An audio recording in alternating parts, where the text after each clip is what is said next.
held several meetings. I have met senior Saudi government officials, including my counterpart, the Minister of Foreign Affairs, His Highness Faisal bin Farhan Al Saud. I have also met the Vice Minister for Labour, His Excellency Dr. Abdullah Nasser Abtain. I have also met and spent hours listening to Kenyans living and working in Saudi Arabia. I have also met babies of Kenyan mothers. My meetings with the Kingdom of Saudi Arabia and the Saudi Arabian government have centered on our bilateral issues based on our great relationship we have with the Kingdom of Saudi Arabia. We have agreed to work together as a team as we push our international agendas. We have requested the support of the Kingdom of Saudi Arabia as we tackle the drought situation facing our country due to the effects of climate change. With His Highness Faisal, we have agreed to enhance our trade and investment and expansion of our tourism sectors. The Kingdom of Saudi Arabia views Kenya as one of its top partners, and likewise we view Saudi Arabia as one of our major partners. On the issue of immigrant labor, we have come up with concrete proposals that will make it easier and better for Kenyans to relate and work in Saudi Arabia where they are high in demand. We have held, engaged, discussed very comprehensively on these issues facing Kenyan workers in Saudi Arabia. Listening to the victims, the agents, Kenyan government officials and Saudi government officials, it is very clear to me that the problems that Kenyans are facing in Saudi Arabia actually do not start here, but start at home. The system is flawed and corrupt, and unless fixed, nothing will change. There is massive corruption in the way Kenyans are prepared to come to be domestic workers in Saudi Arabia. This is a major concern for all of us. This is a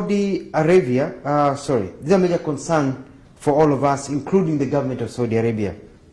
We have to break the cartels and streamline the agencies, some of which are owned by prominent Kenyans.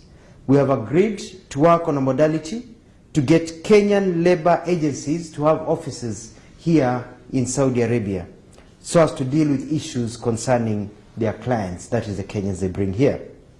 We will, in collaboration with the Saudi government, flush out illegal agencies and blacklist agencies that do not perform as per the law. Kenyans will be protected regardless of where they work.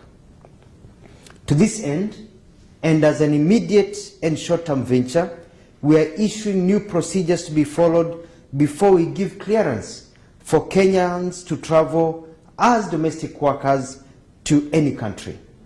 Kenyan immigration officers will also not allow Kenyans to travel out of Kenya to Saudi Arabia as domestic workers without fulfilling the set requirements. This will start on Monday, 7th of November, 2022. We have set up a joint technical team of Kenya and Saudi government officials to fast-track labor issues. They start their work in 2 weeks' time on the 17th of this month. We have also dedicated an emergency hotline for Kenyans in Saudi Arabia to call when facing any difficulties.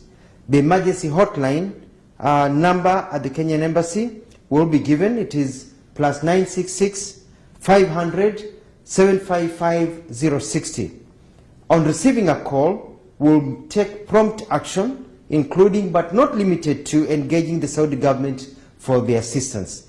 The idea is to ensure every Kenyan lives well, gets medical care, and also is listened to and taken care of.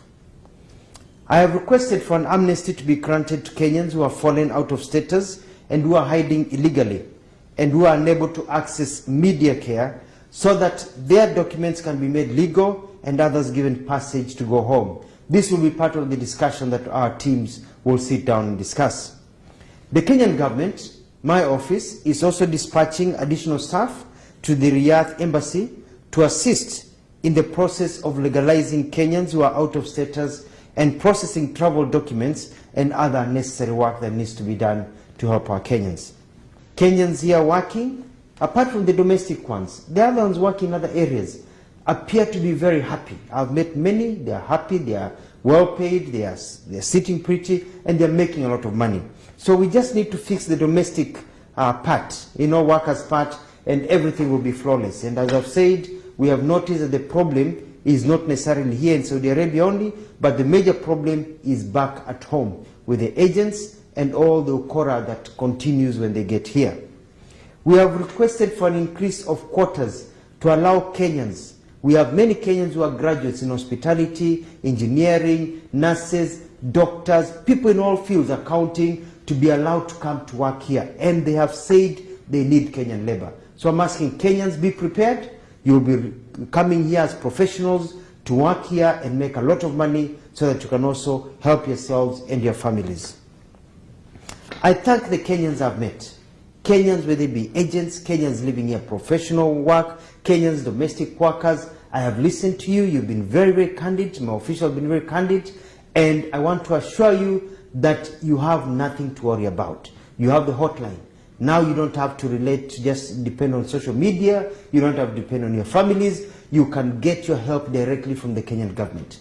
The Saudi Arabian government has said that they are shocked by the reports that they have seen, and they are going to work hand in hand with us to ensure that the things that we see reported do not appear ever again. We have problems, yes, with the agents. We have problems also that face immigrants and diaspora when they go to different countries, but we can sort that out.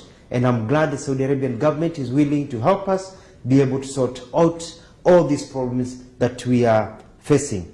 I'd like to repeat and say that we have agreed on many things. One, provisional medical care to Kenyans. Number two, ensuring that the laws of Saudi Arabia are followed, especially by the agents and also by people who are employers of our people. Number three, we're increasing the quota so that we can get nurses, doctors, engineers, journalists, people who have skills, plumbers who want to work here in Saudi Arabia and make a lot of money. We have also noticed that the problem is stuck towards domestic workers. The system is changing, and we have worked on an agreement so that now they'll be announcing soon part of their program so that if you come to work for somebody and you want to move somewhere else, you can be able to shift. We've worked and talked about people, Kenyans, keeping their passports, and the law says they should keep their passports. The problem are the agencies, and we are going to fix that. We have also agreed that Kenyans, when they want to exit this country, have a right to exit this country, and our embassy here will be processing visas and ensuring that Kenya is able to go. Kenyans who have children, we've come up with a formula of being able to get children to also get permits to be able to leave the country so that people can be able to come home.